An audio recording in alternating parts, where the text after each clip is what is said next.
ಸ್ನೇಹಿತರೆ, ನೀವು ಟೈಟಾನಿಕ್ ಬಗ್ಗೆ ಕೇಳಿರಬೇಕು. ಅದು ಆ ಕಾಲದ ಅತಿದೊಡ್ಡ ಮತ್ತು ಅತ್ಯಂತ ಐಷಾರಾಮಿ ಸಮುದ್ರ ಹಡಗು.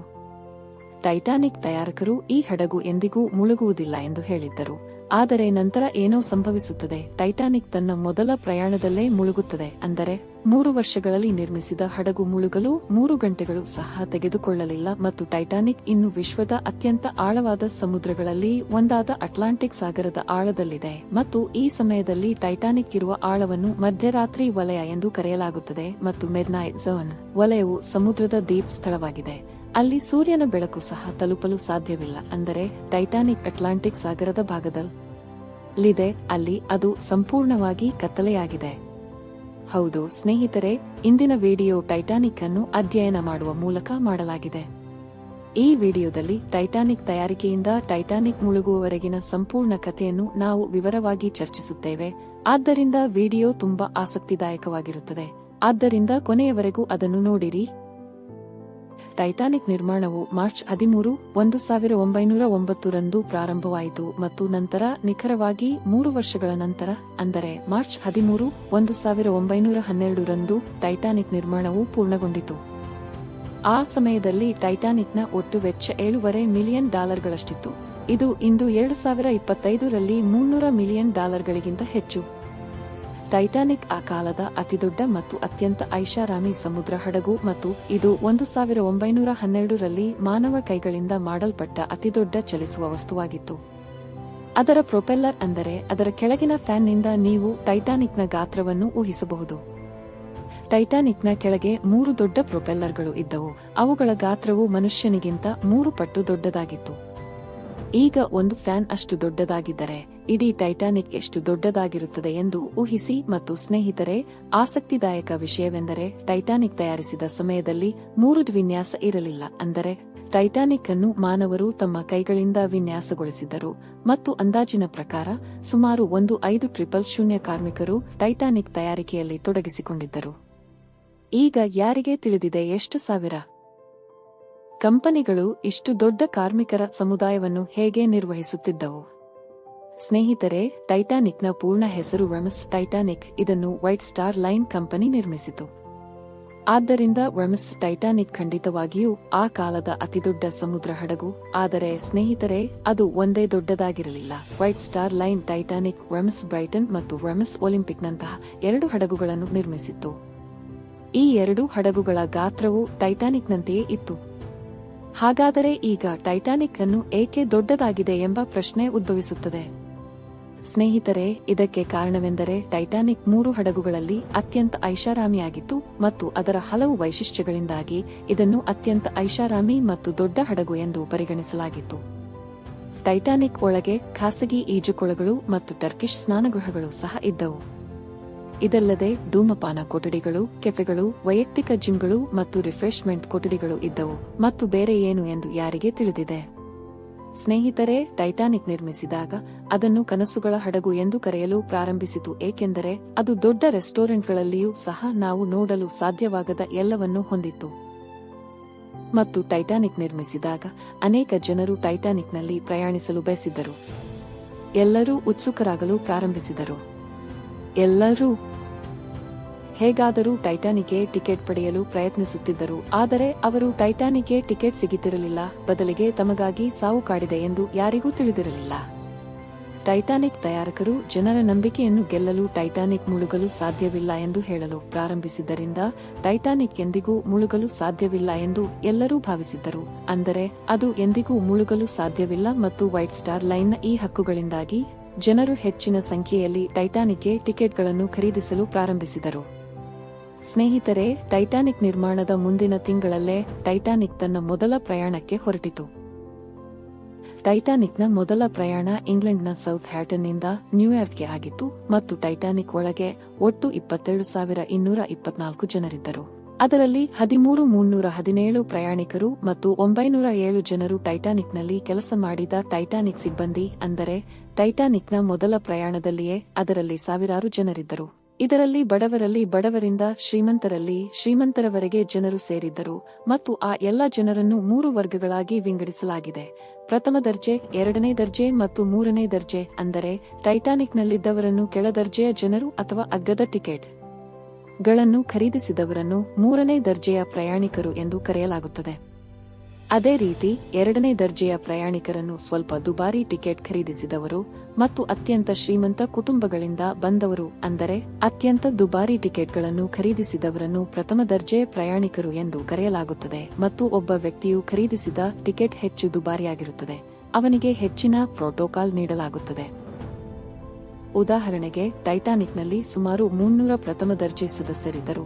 ಆದ್ದರಿಂದ ಆ ಎಲ್ಲಾ ಪ್ರಥಮ ದರ್ಜೆ ಸದಸ್ಯರ ಕೊಠಡಿಗಳಲ್ಲಿ ಪ್ರತ್ಯೇಕ ಟರ್ಕಿಶ್ ಬಾತ್ ವ್ಯವಸ್ಥೆ ಇತ್ತು. ಆದರೆ ಇಡೀ ಟೈಟಾನಿಕ್ನಲ್ಲಿ 700ಕ್ಕೂ ಹೆಚ್ಚು 3ನೇ ದರ್ಜೆಯ ಸದಸ್ಯರಿಗೆ ಕೇವಲ 2 ಸ್ನಾನಗೃಹಗಳು ಇದ್ದವು. ಸ್ನೇಹಿತರೆ, ಈಗ ನಾವು ಟೈಟಾನಿಕ್ನಲ್ಲಿ ಹಾಜರಿದ್ದ ಜನರ ಬಗ್ಗೆ ಮಾತನಾಡಿದರೆ, ಆಗ ಅನೇಕ ದೊಡ್ಡ ಸೆಲೆಬ್ರಿಟಿಗಳು ಮತ್ತು ವಿಶ್ವದ ಅತ್ಯಂತ ಶ್ರೀಮಂತ ಜನರು ಇದ್ದರು. ಟೈಟಾನಿಕ್ನಲ್ಲಿ ಹಾಜರಿದ್ದ ಜಾನ್ ಜಾಕೋಬ್ ಆಸ್ಟರ್ 4 ಎಂಬ ವ್ಯಕ್ತಿ ಆ ಕಾಲದ ಅತ್ಯಂತ ಶ್ರೀಮಂತ ವ್ಯಕ್ತಿ. ಆ ಸಮಯದಲ್ಲಿ ಅವರ ಬಳಿ $150 ಮಿಲಿಯನ್ ಗಳಿದ್ದವು. ಅದು ಇಂದಿನ ಕಾಲದಲ್ಲಿ $3.5 ಬಿಲಿಯನ್ ಹೆಚ್ಚು. ಆದ್ದರಿಂದ ಆ ವ್ಯಕ್ತಿ ಆ ಕಾಲದ ಅತ್ಯಂತ ಶ್ರೀಮಂತ ವ್ಯಕ್ತಿಯಾಗಿದ್ದರು. ಅವರು ಟೈಟಾನಿಕ್ನಲ್ಲಿ ಅತಿಥಿಯೂ ಆಗಿದ್ದರು. ಅವರು ತಮ್ಮ ಸ್ನೇಹಿತರೊಂದಿಗೆ ನೀರಿನಲ್ಲಿ ಮುಳುಗಿ ಸತ್ತರು ಮತ್ತು ಟೈಟಾನಿಕ್ನಲ್ಲಿ 12 ನಾಯಿಗಳು ಇದ್ದವು. ಅವುಗಳಲ್ಲಿ ಕೇವಲ 3 ನಾಯಿಗಳು ಬದುಕುಳಿದವು ಮತ್ತು ಟೈಟಾನಿಕ್ ಪ್ರಯಾಣ ಪ್ರಾರಂಭವಾದಾಗ ಪ್ರಯಾಣವು 4 ದಿನಗಳವರೆಗೆ ತುಂಬಾ ಚೆನ್ನಾಗಿತ್ತು. ಆದರೆ 5ನೇ ರಾತ್ರಿ ಟೈಟಾನಿಕ್ನ ಕೊನೆಯ ರಾತ್ರಿಯಾಗಿತ್ತು. ಸರಿಯಾಗಿ ರಾತ್ರಿ 11:30ಕ್ಕೆ ಟೈಟಾನಿಕ್ನ ಕಾವಲುಗಾರನೊಬ್ಬ ತುಂಬಾ ದೊಡ್ಡ ಮಂಜುಗಡ್ಡೆಯನ್ನು ನೋಡಿದ. ಆ ಮಂಜುಗಡ್ಡೆಯನ್ನು ನೋಡಿದಾಗ ಆ ಮಂಜುಗಡ್ಡೆ ತುಂಬಾ ಹತ್ತಿರ ಬಂದಿದ್ದರಿಂದ ಕಾವಲುಗಾರ ಕೂಗಲು ಪ್ರಾರಂಭಿಸಿದನು. ರಾತ್ರಿ 11:15ಕ್ಕೆ ತುಂಬಾ ಕತ್ತಲೆಯಾಗಿತ್ತು ಮತ್ತು ಟೈಟಾನಿಕ್ನಲ್ಲಿದ್ದ ಸಿಬ್ಬಂದಿ ಬಳಿ ಯಾವುದೇ ಬೈನಾಕ್ಯುಲರ್ ಇರಲಿಲ್ಲ. ಅದಕ್ಕಾಗಿಯೇ ಆ ಮಂಜುಗಡ್ಡೆ ದೂರದಿಂದ ಗೋಚರಿಸಲಿಲ್ಲ. ಈಗ ನೀವು ಯೋಚಿಸುತ್ತಿರಬೇಕು, ಇದು ಹೇಗೆ ಸಾಧ್ಯ ಎಂದು. ಇಷ್ಟು ದೊಡ್ಡ ಹಡಗಿನಲ್ಲಿ ಬೈನಾಕ್ಯುಲರ್ ಇರಲು ಹೇಗೆ ಸಾಧ್ಯವಿಲ್ಲ? ಹಾಗಾದರೆ ಸ್ನೇಹಿತರೆ, ಇದಕ್ಕೆ ಉತ್ತರವೆಂದರೆ ಟೈಟಾನಿಕ್ನಲ್ಲಿ ಬೈನಾಕ್ಯುಲರ್ ಮತ್ತು ದೂರದರ್ಶಕಗಳು ಇದ್ದವು. ಆದರೆ ಅವರೆಲ್ಲರೂ ಇದ್ದ ಕೋಣೆಯ ಕೀಲಿಯು ಬಹುಶಃ ಸಿಬ್ಬಂದಿಯಿಂದ ಕಳೆದು ಹೋಗಿರಬಹುದು ಮತ್ತು ಇದು ಅವರ ದೊಡ್ಡ ತಪ್ಪು. ಅವರ ತಪ್ಪಿನ ಫಲಿತಾಂಶ ಏನಾಗಲಿದೆ ಎಂದು ಅವರಿಗೆ ತಿಳಿದಿರಲಿಲ್ಲ. ಸಿಬ್ಬಂದಿ ಆ ಮಂಜುಗಡ್ಡೆಯನ್ನು ನೋಡಿದಾಗ ಎಲ್ಲಾ ಸಿಬ್ಬಂದಿ ಸದಸ್ಯರ ನಡುವೆ ಕಾಲ್ತುಳಿತ ಉಂಟಾಯಿತು. ಅವರು ತಕ್ಷಣ ಟೈಟಾನಿಕ್ನ ಎಂಜಿನ್ ಅನ್ನು ಹಿಮ್ಮುಖಗೊಳಿಸಿ ಟೈಟಾನಿಕ್ ಅನ್ನು ತಿರುಗಿಸಲು ಪ್ರಾರಂಭಿಸಿದರು. ಆದರೆ ದುರದೃಷ್ಟವಶಾತ್ ಟೈಟಾನಿಕ್ನ ವೇಗ ತುಂಬಾ ಹೆಚ್ಚಾಗಿತ್ತು ಮತ್ತು ಆ ಮಂಜುಗಡ್ಡೆಯು ತುಂಬಾ ಹತ್ತಿರಕ್ಕೆ ಬಂದಿತ್ತು. ಇದರಿಂದಾಗಿ ಟೈಟಾನಿಕ್ ಅದರ ಬಲಭಾಗದಿಂದ ಆ ಮಂಜುಗಡ್ಡೆಗೆ ಹೆಚ್ಚಿನ ಬಲದಿಂದ ಡಿಕ್ಕಿ ಹೊಡೆದಿದೆ ಮತ್ತು ಆ ಮಂಜುಗಡ್ಡೆ ತುಂಬಾ ದೊಡ್ಡದಾಗಿದ್ದು ಅದರ ಡಿಕ್ಕಿಯಿಂದಾಗಿ ಟೈಟಾನಿಕ್ನ ಅನೇಕ ವಿಭಾಗಗಳು ಹಾನಿಗೊಳಗಾದವು. ಇದರಿಂದಾಗಿ ಟೈಟಾನಿಕ್ನಲ್ಲಿ ನೀರು ತುಂಬಲು ಪ್ರಾರಂಭಿಸಿತು. ಆರಂಭದಲ್ಲಿ ಸ್ವಲ್ಪ ಸಮಯದವರೆಗೆ ಜನರು ಟೈಟಾನಿಕ್ನ ಸುರಕ್ಷತಾ ವೈಶಿಷ್ಟ್ಯಗಳು ಆ ಕಾಲದ ಅತ್ಯಂತ ಮುಂದುವರಿದ ವೈಶಿಷ್ಟ್ಯಗಳಾಗಿರುವುದರಿಂದ ಅವುಗಳನ್ನು ಉಳಿಸಲಾಗಿದೆ ಎಂದು ಭಾವಿಸಿದ್ದರು. ಆದರೆ ಸ್ನೇಹಿತರೆ, ಟೈಟಾನಿಕ್ ಇನ್ನೂ ಬದುಕುಳಿಯಲಿಲ್ಲ, ಏಕೆಂದರೆ ಟೈಟಾನಿಕ್ ಡಿಕ್ಕಿ ಹೊಡೆದ ಮಂಜುಗಡ್ಡೆ 100 ಅಡಿ ಉದ್ದವಾಗಿತ್ತು. ಅದು ಗ್ರೀನ್ಲ್ಯಾಂಡ್ನ ಹಿಮನದಿಯಿಂದ ಬಂದಿತು ಮತ್ತು ಆ ಮಂಜುಗಡ್ಡೆ ತುಂಬಾ ಹತ್ತಿರಕ್ಕೆ ಬಂದಿತ್ತು. ಅದನ್ನು ನೋಡಿದ ಕೇವಲ 37 ಸೆಕೆಂಡುಗಳ ನಂತರ ಅದು ಟೈಟಾನಿಕ್ಗೆ ಡಿಕ್ಕಿ ಹೊಡೆದಿದೆ. ಟೈಟಾನಿಕ್ನಲ್ಲಿ ನೀರು ತುಂಬುತ್ತಿತ್ತು ಮತ್ತು ಟೈಟಾನಿಕ್ ನಿಧಾನವಾಗಿ ಸಾಗರದಲ್ಲಿ ಮುಳುಗುತ್ತಿತ್ತು ಮತ್ತು ಜನರ ಕಂಪಾರ್ಟ್ಮೆಂಟ್ಗಳಿಗೆ ನೀರು ಪ್ರವೇಶಿಸಲು ಪ್ರಾರಂಭಿಸಿದಾಗ ಜನರ ತೊಂದರೆ ಹೆಚ್ಚಾಯಿತು. ಜನರು ಭಯಭೀತರಾಗಿದ್ದರು ಮತ್ತು ಎಲ್ಲರೂ ತಮ್ಮ ಜೀವಗಳನ್ನು ಉಳಿಸಿಕೊಳ್ಳಲು ಓಡಲು ಪ್ರಾರಂಭಿಸಿದರು. ಕೆಲವರು ತಮ್ಮ ಜೀವಗಳನ್ನು ಪ್ರೀತಿಸುತ್ತಿದ್ದರು ಮತ್ತು ಕೆಲವರು ತಮ್ಮ ಕುಟುಂಬವನ್ನು ಪ್ರೀತಿಸುತ್ತಿದ್ದರು. ಮತ್ತು ಟೈಟಾನಿಕ್ ನಿರ್ಮಿಸಿದ ಜನರು ಮಾಡಿದ ದೊಡ್ಡ ಮೂರ್ಖತನವೆಂದರೆ ಟೈಟಾನಿಕ್ನಲ್ಲಿ ಕೇವಲ 20 ಲೈಫ್ ಬೋಟ್ಗಳನ್ನು ಅಳವಡಿಸಲಾಗಿತ್ತು, ಏಕೆಂದರೆ ಅವರು ಟೈಟಾನಿಕ್ ಎಂದಿಗೂ ಮುಳುಗುವುದಿಲ್ಲ ಎಂದು ಭಾವಿಸಿದ್ದರು. ಹಾಗಾದರೆ ಅದರ ಮೇಲೆ ಹೆಚ್ಚಿನ ಲೈಫ್ ಬೋಟ್ಗಳ ಬಳಕೆ ಏನು? ಮತ್ತು ಅವರು ಟೈಟಾನಿಕ್ನಲ್ಲಿ ಹೆಚ್ಚಿನ ಲೈಫ್ ಬೋಟ್ಗಳನ್ನು ಸ್ಥಾಪಿಸಿದರೆ ಅದು ಟೈಟಾನಿಕ್ನ ಸೌಂದರ್ಯವನ್ನು ಕಡಿಮೆ ಮಾಡಬಹುದು ಎಂದು ಅವರು ಭಾವಿಸಿದರು. ಟೈಟಾನಿಕ್ನಲ್ಲಿ 2224 ಜನರಿದ್ದರು. ಈಗ ಅವರನ್ನು ರಕ್ಷಿಸಲು ಕೇವಲ 20 ಜೀವರಕ್ಷಕ ದೋಣಿಗಳಿದ್ದವು. ಅವುಗಳ ಮೇಲೆ ತುಂಬಾ ನೀರು ಸಂಗ್ರಹವಾಗಿ ಅದನ್ನು ನಿಭಾಯಿಸುವುದು ಕಷ್ಟಕರವಾಗಿತ್ತು. ಮತ್ತು ಸ್ನೇಹಿತರೆ, ಟೈಟಾನಿಕ್ ಮುಳುಗುತ್ತಿರುವಾಗ ದುರ್ಬಲ ಹೃದಯ ಹೊಂದಿರುವ ಅನೇಕ ಜನರು ಹೃದಯಾಘಾತದಿಂದ ಸಾವನ್ನಪ್ಪಿದರು. ಮತ್ತು ಟೈಟಾನಿಕ್ನಲ್ಲಿರುವ ಜನರು ತಮ್ಮ ಜೀವಗಳನ್ನು ಉಳಿಸಿಕೊಳ್ಳಲು ಪ್ರಯತ್ನಿಸುತ್ತಿರುವಾಗ ಟೈಟಾನಿಕ್ನಲ್ಲಿ 35 ಎಂಜಿನಿಯರಿಂಗ್ ಸಿಬ್ಬಂದಿಗಳು ಜನರನ್ನು ಉಳಿಸಲು ಟೈಟಾನಿಕ್ ಎಂಜಿನ್ ಅನ್ನು ಆನ್ನಲ್ಲಿಡಲು ಪ್ರಯತ್ನಿಸುತ್ತಿದ್ದರು. ಆದರೆ ಬಹಳ ವಿಷಾದದಿಂದ ಆ 35 ಸಿಬ್ಬಂದಿಗಳಲ್ಲಿ ಒಬ್ಬ ಎಂಜಿನಿಯರ್ ಕೂಡ ಬದುಕುಳಿಯಲಿಲ್ಲ ಮತ್ತು ಟೈಟಾನಿಕ್ನಿಂದ ತಪ್ಪಿಸಿಕೊಂಡ ನಂತರ ಹಿಂತಿರುಗಿದವರು ಟೈಟಾನಿಕ್ನಲ್ಲಿ ಫಾದರ್ ಬೈಲ್ಸ್ ಎಂಬ ಕ್ರಿಶ್ಚಿಯನ್ ಫಾದರ್ ಇದ್ದಾರೆ ಎಂದು ಹೇಳಿದರು. ಅವರು ಜೀವರಕ್ಷಕ ದೋಣಿಯಲ್ಲಿ ಹೋಗಲು ನಿರಾಕರಿಸಿದರು ಮತ್ತು ಟೈಟಾನಿಕ್ನಲ್ಲಿಯೇ ಇದ್ದರು ಮತ್ತು ಸಾಯುತ್ತಿರುವ ಜನರಿಗಾಗಿ ಪ್ರಾರ್ಥಿಸಿದರು. ಅವರು ಟೈಟಾನಿಕ್ನಲ್ಲಿ ನಿಧನರಾದರು ಮತ್ತು ಅವರ ದೇಹವು ಇಲ್ಲಿಯವರೆಗೆ ಪತ್ತೆಯಾಗಿಲ್ಲ. ಟೈಟಾನಿಕ್ನಲ್ಲಿ 1,500 ಜನರು ಸಾವನ್ನಪ್ಪಿದರು. ಅದರಲ್ಲಿ ಕೇವಲ 337 ಶವಗಳು ಕಂಡುಬಂದಿವೆ. ಉಳಿದ ಜನರು ಎಲ್ಲಿಗೆ ಹೋದರು ಎಂದು ಯಾರಿಗೂ ತಿಳಿದಿಲ್ಲ. ಮತ್ತು ಸ್ನೇಹಿತರೆ, ಟೈಟಾನಿಕ್ ಮುಳುಗುತ್ತಿರುವಾಗ ಕೆಲವು ಸಂಗೀತಗಾರರು ಟೈಟಾನಿಕ್ನಲ್ಲಿ ಸಂಗೀತ ನುಡಿಸುತ್ತಿದ್ದರು. ಇದರಿಂದಾಗಿ ಜನರು ಮುಳುಗುವ ಭಯದಿಂದ ದೂರವಿರಬಹುದು. ಆ ಎಲ್ಲಾ ಸಂಗೀತಗಾರರು ಕೂಡ ನೀರಿನಲ್ಲಿ ಮುಳುಗಿ ಸಾವನ್ನಪ್ಪಿದರು ಮತ್ತು ಅವರ ಧೈರ್ಯಕ್ಕೆ ಹೆಸರುವಾಸಿಯಾಗಿದ್ದರು. ಮತ್ತು ಸ್ನೇಹಿತರೆ, ಟೈಟಾನಿಕ್ನಲ್ಲಿ ಮಾಸಾ ಭೂಮಿ ಹೊಸೊನೊ ಎಂಬ ಜಪಾನಿನ ವ್ಯಕ್ತಿ ಇದ್ದರು. ಟೈಟಾನಿಕ್ನಲ್ಲಿ ಜಪಾನ್ನಿಂದ ಬಂದ ಏಕೈಕ ವ್ಯಕ್ತಿ ಅವರು. ಮಾಸಾ ಭೂಮಿ ಟೈಟಾನಿಕ್ ಮುಳುಗುವ ಅಪಘಾತದಿಂದ ಬದುಕುಳಿದು ತನ್ನ ದೇಶಕ್ಕೆ ಅಂದರೆ ಜಪಾನ್ಗೆ ಮರಳಿದರು. ಆದರೆ ಅವರು ಜಪಾನ್ಗೆ ಹಿಂತಿರುಗಿದ ತಕ್ಷಣ ಜಪಾನ್ನ ಜನರು ಅವರನ್ನು ಅವಮಾನಿಸಲು ಪ್ರಾರಂಭಿಸಿದರು. ಇಷ್ಟೊಂದು ಜನರು ಸತ್ತಾಗ ಅವರು ಏಕೆ ಹಿಂತಿರುಗಿದರು? ಅವರು ಆ ಜನರೊಂದಿಗೆ ಸಾಯಬೇಕಿತ್ತು ಎಂದು ಅವರು ಹೇಳಿದರು. ಜಪಾನ್ನ ನಿಯಮಗಳ ಪ್ರಕಾರ ಅವರು ತುಂಬಾ ನಾಚಿಕೆಗೇಡಿನ ಕೆಲಸ ಮಾಡಿದ್ದಾರೆ ಮತ್ತು ಅವರ ಬಗ್ಗೆ ಪತ್ರಿಕೆಗಳನ್ನು ಸಹ ಪ್ರಕಟಿಸಲಾಯಿತು. ಅದರಲ್ಲಿ ಅವರನ್ನು ನಾಚಿಕೆಯಿಲ್ಲದವರು ಎಂದು ಘೋಷಿಸಲಾಯಿತು ಮತ್ತು ನಂತರ ಅವರ ಜೀವನದುದ್ದಕ್ಕೂ ಮಾಸಾ ಭೂಮಿ ಮತ್ತು ಅವರ ಕುಟುಂಬವು ಜನರ ಮುಂದೆ ಅವಮಾನವನ್ನು ಎದುರಿಸಬೇಕಾಯಿತು.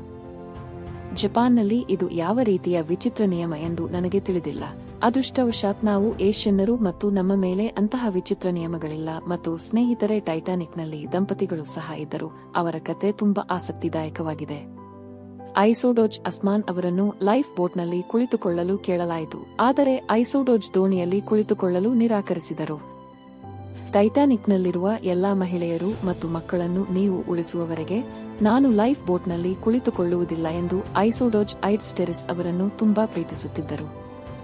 ಐಸೋಡೋಜ್ ಐಡ್ಸ್ಟೆರಿಸ್ ಅವರನ್ನು ತುಂಬಾ ಪ್ರೀತಿಸುತ್ತಿದ್ದರು. ನಾನು ನನ್ನ ಜೀವನದ ಹಲವು ವರ್ಷಗಳನ್ನು ನನ್ನ ಗಂಡನೊಂದಿಗೆ ಕಳೆದಿದ್ದೇನೆ, ಆದ್ದರಿಂದ ನಾನು ನನ್ನ ಗಂಡನನ್ನು ಇಲ್ಲಿ ಒಬ್ಬಂಟಿಯಾಗಿ ಬಿಡಲು ಸಾಧ್ಯವಿಲ್ಲ.